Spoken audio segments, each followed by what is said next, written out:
ચાલો મિત્રો, chapter number 9 lecture number 2. ચાલો, આના પહેલાના લેક્ચરની અંદર આપણે ડેરી વ્યવસ્થાપન, પશુપાલન અને મરઘા ઉછેરનો અભ્યાસ કર્યો. આ લેક્ચરની અંદર આપણે પ્રાણી સંવર્ધનનો અભ્યાસ કરીશું. બરાબર? ચાલો, પ્રાણી સંવર્ધન જે છે એ કૃષિ અથવા તો પશુપાલનનો એક ભાગ છે. કૃષિ અથવા તો પશુપાલનનો એક ભાગ છે. ચાલો, પ્રાણી સંવર્ધનનો મુખ્ય હેતુ શું? તો કે પ્રાણી સંવર્ધનનો હેતુ છે વધુમાં વધુ ઉત્પાદન મેળવવું. વધુમાં વધુ ઉત્પાદન મેળવવું. પછી વધુમાં વધુ દૂધ, વધુમાં વધુ માંસ. બરાબર? પછી વધુમાં વધુ કાર્યક્ષમતા. બરાબર? અને વધુમાં વધુ રોગ પ્રતિકારકતા.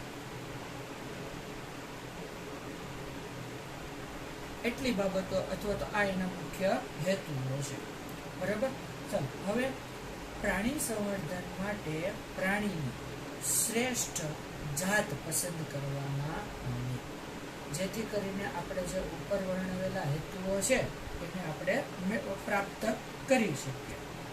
બરાબર? ચાલો, અહીંયા જાતનો મતલબ શું થશે? તો કે જાત એટલે એવું કે જેના પૂર્વજો સમાન હોય.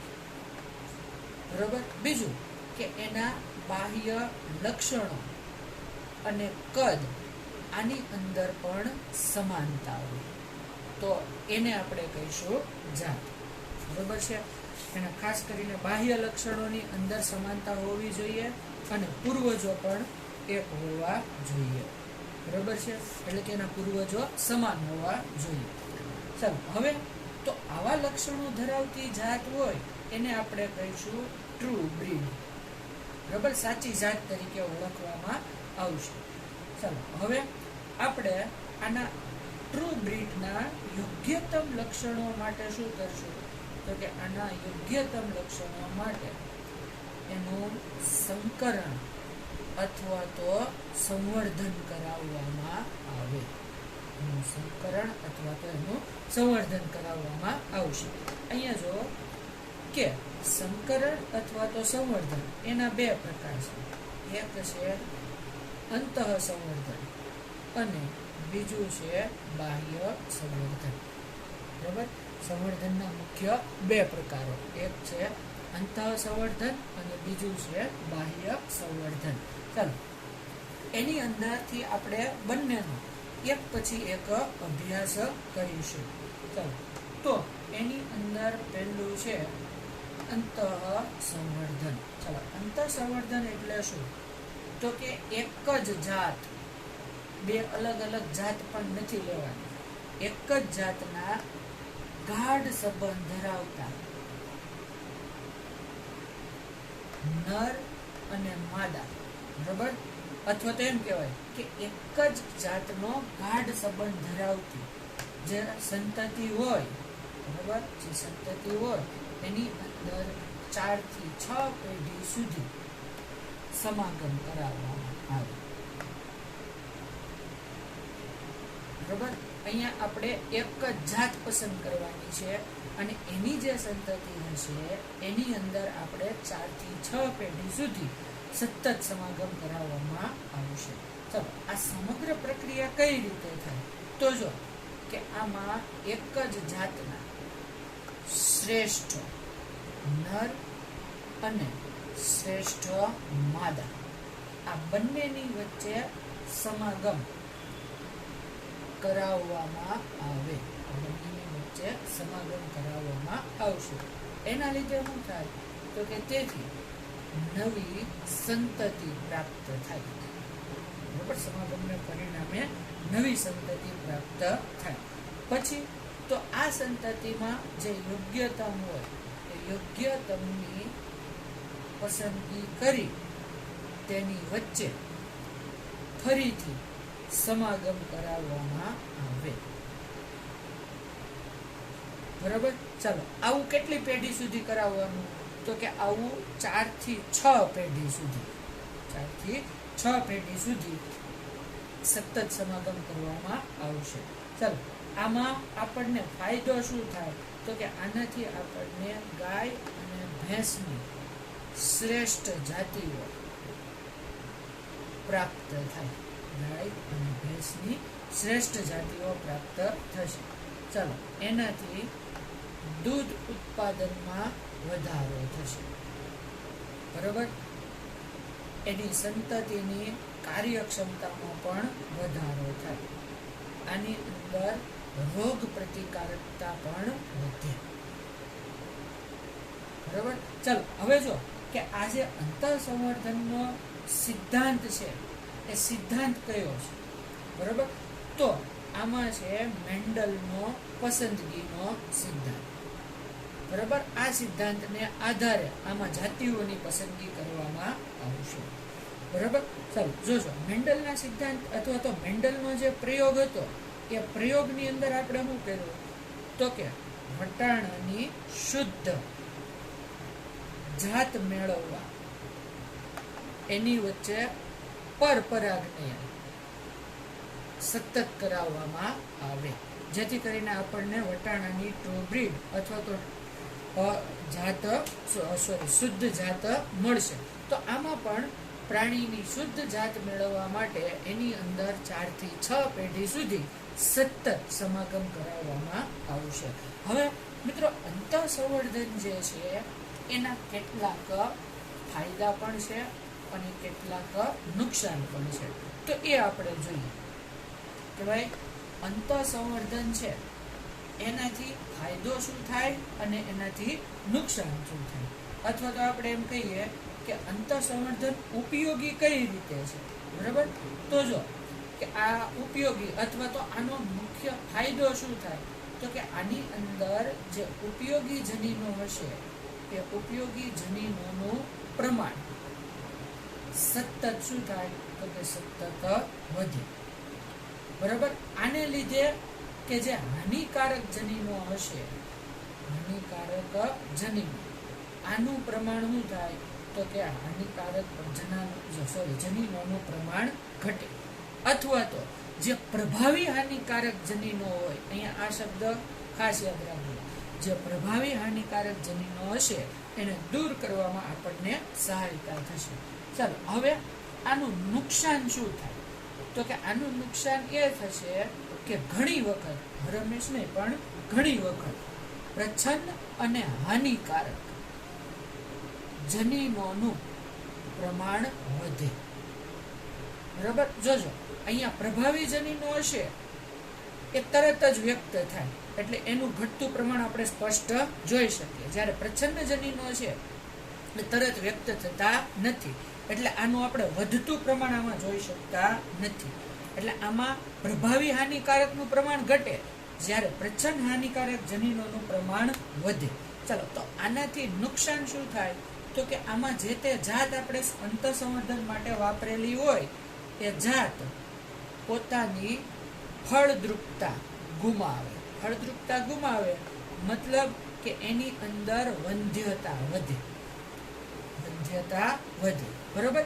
તો જો આ ફળદ્રુપતા ગુમાવવી અથવા તો પ્રચ્છન્ન હાનિકારક જનીનોનું પ્રમાણ વધે, એ ઘટનાને કહેવાય અંતઃસંવર્ધન દબાણ, કે જે આ પદ્ધતિનું એક નુકસાનકારક પાસું છે.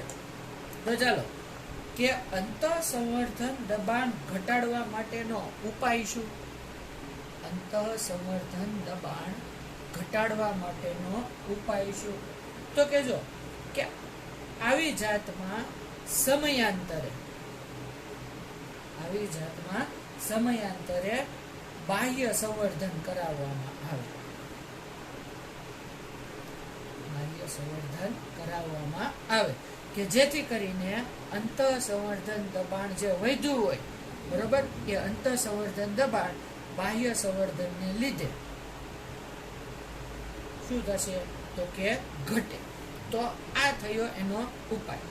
તો અંતઃસંવર્ધનને લીધે ઉપયોગી જનીનોનું પ્રમાણ વધે બરોબર. પરંતુ જો હાનિકારક પ્રભાવી જનીનોનું પ્રમાણ ઘટે, એની સામે નુકસાન એ થાય કે પ્રચ્છન્ન અને હાનિકારક જનીનોનું પ્રમાણ વધે. એટલે ઘણી વખત જાતિ પોતાની ફળદ્રુપતા ગુમાવી દેશે, એટલે એની અંદર વંધ્યતા આવશે. તો એના ઉપાય તરીકે એની અંદર સમયાંતરે બાહ્ય સંવર્ધન પણ કરાવવામાં આવશે. બરોબર. તો જો કે અંતર સંવર્ધન વડે આપણને શ્રેષ્ઠ ગાય અને ભેંસોની જાતિઓ મળે કે જેથી દૂધ ઉત્પાદનની અંદર વધારો થાય. ચાલો હવે નંબર 2 નેક્સ્ટ પદ્ધતિ છે એ છે બાહ્ય સંવર્ધન. બરાબર. અંતર સંવર્ધનમાં આપણે સમાન જાતની વચ્ચે 4 થી 6 પેઢી વચ્ચે પ્રજનન કરાવ્યું. બરાબર. તો આની વચ્ચે શું કરાવવાનું, તો કે આમાં છે ને આપણે અસંબંધિત પ્રાણીઓ વચ્ચે સમાગમ કરાવવામાં આવે. બરાબર. એટલે કે આની અંદર નજીકનો સંબંધ ન હોય એવી જાત કે જાતિઓ પસંદ કરવામાં આવશે. બરાબર. જોજો પહેલા આપણે જાતની વાત કરીએ તો આમાં કેવી જાત પસંદ કરવામાં આવશે, તો કે જો આમાં જાત એક જ હોય પરંતુ 4 થી 6 પેઢી સુધી તેના પૂર્વજો સમાન હોતા નથી. મતલબ કે અંતર સંવર્ધનમાં આપણે જે 4 થી 6 પેઢી સુધી સમાન પૂર્વજો લીધેલા, બરાબર, અને આની અંદર આપણે 4 થી 6 પેઢી સુધી સમાન ન હોય એવા પૂર્વજો લેવાના. બરાબર. આના કુલ 3 પ્રકારો છે, અથવા તો એમ કહેવાય કે સૌથી વધુ પ્રચલિત આના 3 પ્રકારો છે. નંબર 1 છે બહિર્સંકરણ. ચાલો, બહિર્સંકરણની અંદર શું કરવામાં આવશે, તો કે 4 થી 6 પેઢી સુધી સમાન પૂર્વજો ન હોય તેવા શ્રેષ્ઠ નર અને શ્રેષ્ઠ માદા આની વચ્ચે સમાગમ કરાવવામાં આવશે. તો જો આનું જે સમાગમ થશે અથવા તો આનું જે પ્રજનન થશે એનાથી અહીંયા જે નવી સંતતિ પ્રાપ્ત થાય, તો આમાં નવી સંતતિ જે છે એને આપણે સીધી સંકર જાત કહે છે. આપણે કહીશું સીધી સંકર જાત. ચલો હવે આ જે સીધી સંકર જાત અથવા તો બહિર્સંકરણથી જે નવી સંતતિ પ્રાપ્ત થઈ એ સંતતિનો ઉપયોગ ક્યાં થાય, બરોબર. તો જો કે એક પહેલો ઉપયોગ એ થશે કે પ્રાણીની દૂધ ઉત્પાદન ક્ષમતા વધારવા માટે, બરોબર, અથવા તો જે પ્રાણીઓની અંદર દૂધ ઉત્પાદન ક્ષમતા ઓછી હોય એમાં દૂધ ઉત્પાદન ક્ષમતા વધારવા માટે આ પદ્ધતિ વપરાય. બીજું કે માંસ ઉત્પાદન વધારવા માટે આ પદ્ધતિ વપરાશે, બરોબર. હવે જો આપણે છેલ્લે પહેલામાં વાત કરેલી કે પ્રચ્છન્ન જનીનોનું પ્રમાણ વધે તો વંધ્યતા વધે. તો અહીંયા જોજો કે માત્ર એક વારનું બહિર્સંકરણ, માત્ર એક વારનું બહિર્સંકરણ જે છે એ સંપૂર્ણપણે અંતઃસંવર્ધન દબાણને દૂર કરે છે, સંપૂર્ણપણે અંતઃસંવર્ધન દબાણને દૂર કરે. તો મિત્રો આ થયું બહિર્સંકરણ કે જે બાહ્ય સંવર્ધનનો પહેલો પ્રકાર છે, બરોબર. ચલો હવે આપણે બાહ્ય સંવર્ધનનો બીજો પ્રકાર લઈએ. બાહ્ય સંવર્ધનનો બીજો પ્રકાર, ચલો આનો બીજો પ્રકાર કયો છે, તો કે એ છે પરજાત સંકરણ, બરાબર. આમાં જોજો આપણે સમાન, આને પહેલાનો જે પ્રકાર હતો એમાં આપણે સમાન જાત લીધેલી, પણ 4 થી 6 પેઢી પૂર્વજો સમાન ન હોય એવી. તો જો આમાં આપણે પરજાત સંકરણની અંદર શું કરશું, તો કે 2 અલગ અલગ જાત, જોજો જાતિ નહીં, જાત ના શ્રેષ્ઠ નર અને માદા વચ્ચે કરાવવામાં આવે. 2 અલગ અલગ જાતના શ્રેષ્ઠ નર અને માદા વચ્ચે સંકરણ કરાવવામાં આવે. હવે આમાંથી જે આપણને નવી સંતતિ મળે, તો આમાં જે નવી સંતતિ મળે છે ને એને આપણે સીધી વ્યવસાયિક ઉપયોગ માટે વાપરી શકાય, સીધી વ્યવસાયિક ઉપયોગ માટે વાપરી શકાય. મતલબ કે આનો આપણે સીધો ઉપયોગ કરીશું. કેમ આને સીધી વાપરી શકાય? તો કે આની અંદર બે અલગ અલગ જાતિના નહીં પરંતુ બે અલગ અલગ જાતના શ્રેષ્ઠ લક્ષણો જોવા મળે. બરાબર? એટલે કે જે આપણે બે જાતિઓ લીધી હશે એ બંનેના લક્ષણો આ નવી સંતતિની અંદર જોવા મળશે. ચલો હવે આના આપણે ઉપયોગની વાત કરીએ તો આનો ઉપયોગ ક્યાં થશે? તો કે વધુ ગુણવત્તાયુક્ત દૂધ, માંસ વગેરે મેળવવા માટે. બરાબર? અથવા તો બીજા અન્ય ઉત્પાદનો પણ હોઈ શકે. આપણે એક ઉદાહરણ લઈએ કે ઉદાહરણ તરીકે ઘેટા. બરાબર? ઘેટાની પ્રચલિત જાત છે હિસારડેલ. તો આ હિસારડેલ જાત જે છે એ બે ઘેટાઓનું સંકલન છે. બરાબર? બે અલગ અલગ જાતના ઘેટાઓનું સંકલન છે. બરાબર? એમાં નર ઘેટા તરીકે મેરીનો ઘેટા અને માદા ઘેટા તરીકે બીકાનેરી ઘેટા, આ બંનેનું સંકલન કરાવવામાં આવ્યું. પરિણામે આ જે હિસારડેલ જાત મળી એ વધુ દૂધ, વધુ માંસ અને વધુ ઊન આપે છે.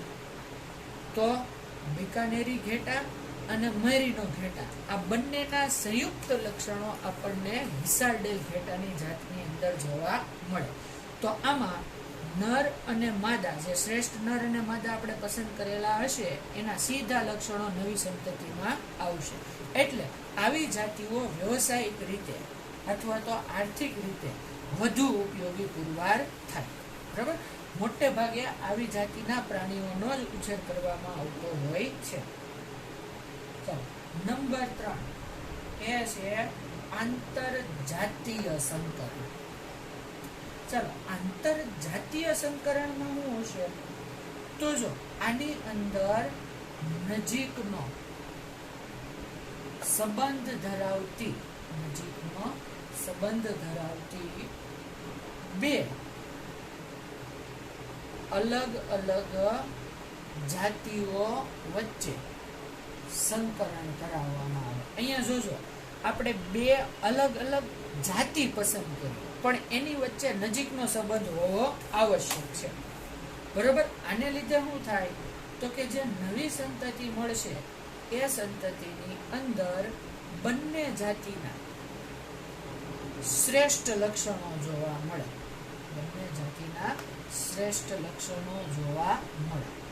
બરાબર છે? આનું એક આપણે એક્ઝામ્પલ લઈએ, ઉદાહરણ લઈએ કે ઉદાહરણ તરીકે ખચ્ચર.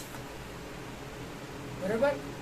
આની અંદર ઘોડા અને ગધેડા આ બંનેની વચ્ચે સંકરણથી ખચ્ચર મળે.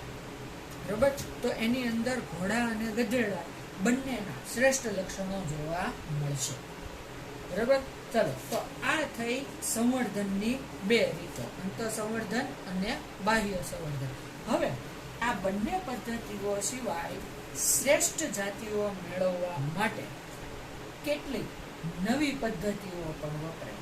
એને આપણે કહીશું નિયંત્રિત સંવર્ધન માટેની અન્ય પદ્ધતિ.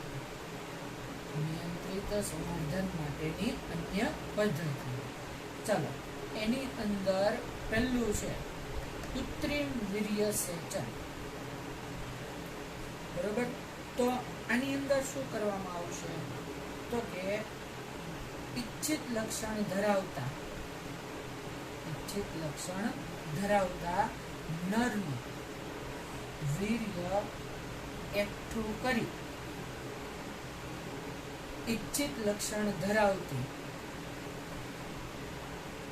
માદામાં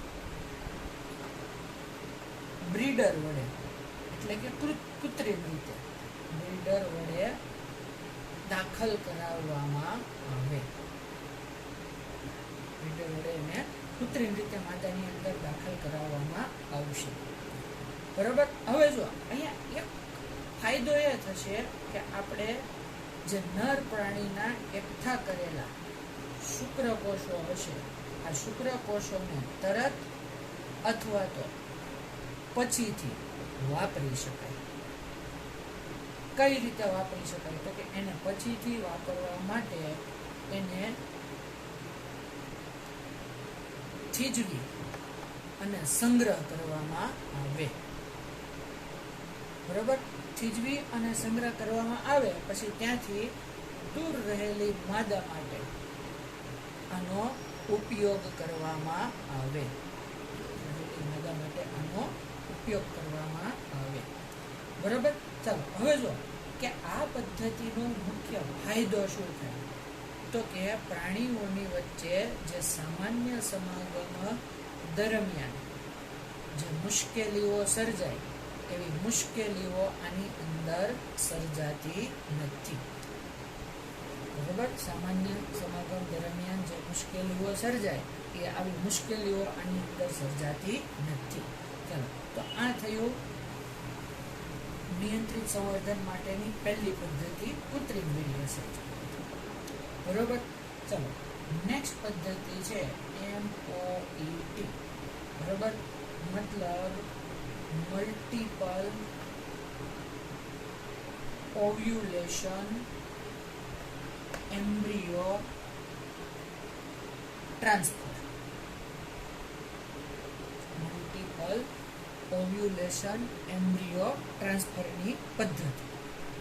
બરાબર? જોજો કે આ પદ્ધતિ સૌથી વધુ ક્યાં વપરાય? તો કે આ પદ્ધતિ સૌથી વધુ પશુ સુધારણા માટે વપરાય. આ પદ્ધતિ સૌથી વધુ પશુ સુધારણા કાર્યક્રમની અંદર વપરાય.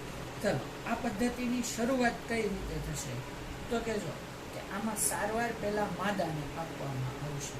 તો માદાને FSH ફોલિકલ સ્ટિમ્યુલેટિંગ હોર્મોનની સારવાર આપવામાં આવે. જે આપણે સંકરણ માટે પ્રાણીઓની જે શ્રેષ્ઠ લક્ષણ ધરાવતી માદા પસંદ કરી હોય એને FSH ની સારવાર આપવામાં આવે.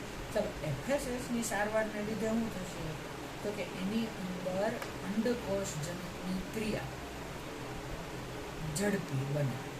અંડકોષ જનનની ક્રિયા ઝડપી બને. બરાબર? પરિણામે શું થાય? તો કે પરિણામે અંડપિંડમાંથી એકને બદલે એક સાથે 6 થી 8 જેટલા અંડકોષ પેદા થાય. FSH ની સારવારને લીધે અંડપિંડમાંથી એક સાથે 6 થી 8 જેટલા અંડકોષો છૂટા પડે. બરાબર? હવે શું? તો કે હવે ઈચ્છિત લક્ષણ ધરાવતા નર સાથે સમાગમ કરાવવામાં આવે અથવા તો કૃત્રિમ વીર્યદાન વડે ફલનની ક્રિયા કરાવવામાં આવે. બરાબર? જોજો, એક સાથે 6 થી 8 અંડકોષોનું ફલન થાય. એક સાથે 6 થી 8 અંડકોષોનું ફલન થાય. પરિણામે હવે શું થાય? તો કે જે માદા હશે એની અંદર 6 થી 8 ભ્રૂણ સર્જાય. બરાબર? પછી શું કરવાનું? તો કે શસ્ત્રક્રિયા વગર આ ભ્રૂણને, આ 6 થી 8 જે ભ્રૂણ સર્જાણા હોય એ ભ્રૂણને માદામાંથી અલગ કરવામાં આવે. ચાલો, ભ્રૂણ અલગ થઈ ગયા. પછી તો કે આમાંથી જે પસંદ કરેલા ભ્રૂણ હોય એ પસંદ કરેલા ભ્રૂણને અન્ય માદા અથવા તો એને આપણે કહીશું સરોગેટ માદા માં દાખલ કરવામાં આવે. બરોબર? જોજો, MOET એટલે કે મલ્ટીપલ ઓવ્યુલેશન એમ્બ્રિયો ટ્રાન્સફર સૌથી વધુ પશુ સુધારણામાં વપરાય. માદાને FSH ની સારવાર આપતા એની અંદર 6 થી 8 અંડકોષો સર્જાય. પછી એનો નર શ્રેષ્ઠ લક્ષણ ધરાવતા નર સાથે સમાગમ અથવા તો કૃત્રિમ વીર્યદાનથી ફલન થાય. એમાં એક સાથે 6 થી 8 ભ્રૂણ સર્જાય. પછી આ ભ્રૂણને અલગ કરવાના. પછી પસંદ કરેલા ભ્રૂણને અન્ય માદા અથવા તો સરોગેટ માદાની અંદર દાખલ કરવામાં આવશે. હવે જો અહીંયા આપણે જે ભ્રૂણની વાત કરી એ 8 થી 32 કોષો ધરાવતો હોય. બરાબર, આ જે ભ્રૂણ જે છે એ 8 થી 32 જેટલા કોષો ધરાવતો હોય. બરાબર, મતલબ એક સાથે જે 6 થી 8 ભ્રૂણ સર્જાણા એને અલગ અલગ સરોગેટ મધરની અંદર દાખલ કરી અથવા તો સરોગેટ માદાની અંદર દાખલ કરી એક સાથે 6 થી 8 સંતતિઓ મેળવવામાં આવે. એક્ઝામ્પલ તરીકે આ પદ્ધતિઓ ક્યાં વપરાય? તો કે આ પદ્ધતિ ગાય, ભેંસ, ઘેટા, બકરા, ઘોડા, ગધેડા વગેરેમાં શ્રેષ્ઠ જાતિઓ માટે વપરાય. ચાલો જોજો કે આ પદ્ધતિનો મુખ્ય ફાયદો શું થાય? તો કે પ્રાણીની ઉત્પાદન ક્ષમતા વધે. બરોબર, પ્રાણીની રોગ પ્રતિકારકતા વધે, ઉત્પાદન ક્ષમતા વધે, રોગ પ્રતિકારકતા વધે અને પ્રાણીની આપણે ઇષ્ટતમ જાતિ મેળવી શકીએ. પ્રાણીની આપણે ઇષ્ટતમ જાતિ મેળવી શકાય. બરોબર, જોજો કે આ પદ્ધતિનો સૌથી વધુ ઉપયોગ ક્યારે થાય? તો કે સૌથી વધુ ઉપયોગ સામાન્ય સમાગમ કે કૃત્રિમ વીર્યદાન વડે જ્યારે આપણી પસંદ કરેલા પ્રાણીની વંધ્યતા દૂર ન થાય ત્યારે આ પદ્ધતિ એટલે કે એમઓઈટી વપરાય. મતલબ કે પસંદ કરેલા પ્રાણીઓની વંધ્યતાને દૂર કરવા માટે આ પદ્ધતિનો ઉપયોગ થશે. બરાબર મિત્રો, તો આ થઈ એમઓઈટીની સારવાર. નેક્સ્ટ લેક્ચરની અંદર આપણે મધમાખી ઉછેર વગેરે, મત્સ્ય ઉછેર વગેરે વિશે માહિતી મેળવીશું.